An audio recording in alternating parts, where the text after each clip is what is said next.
আসসালামু আলাইকুম প্রিয় কৃষক ভাই ও বন্ধুরা। তো আপনারা দেখতে পাচ্ছেন আমি একটি ধানি জমিতে এসেছি এবং এই জমিতে আপনারা দেখতে পাচ্ছেন চারপাশে কি সুন্দর, সব জায়গায় খুব সুন্দর দেখা যাচ্ছে। কিন্তু আপনারা দেখতে পাচ্ছেন যে এই যে অংশটি দেখা যাচ্ছে, দেখুন এখানে এই ছোপের প্রত্যেকটি ইসের মাঝের যে মাছ পাতা যাকে বলি আমরা, সেটা লাল হয়ে গেছে।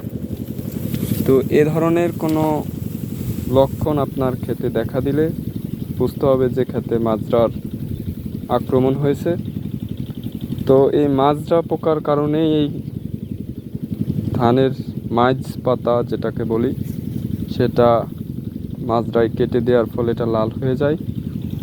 তো আপনারা পাশে দেখতে পাচ্ছেন যে আর কোথাও এমন দেখা যায় না, শুধু এইখানেই দেখা যাচ্ছে।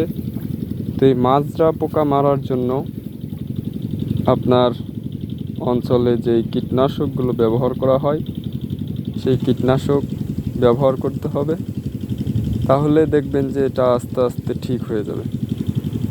তো আমাদের অঞ্চলে আমরা এই মাজরার জন্য অনস্টপ ব্যবহার করি, সাথে একটা তরল বিষ দিয়ে দেই, যাতে মাজরা সহ অন্যান্য যে পোকামাকড় আছে এগুলোর আক্রমণ থেকে বিরত থাকে। তো আপনারা মাজরা পোকার প্রকোপ দেখা মাত্রই আপনারা এই কীটনাশক ব্যবহার করতে পারেন।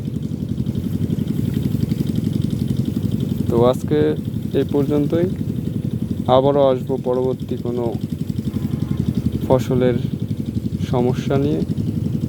তো দেখতেই থাকুন এবং আমার চ্যানেলটি সাবস্ক্রাইব করুন, পাশে থাকা বেল আইকনটি বাজিয়ে দিন যাতে এ ধরনের নিত্য নতুন ভিডিও পেয়ে যান।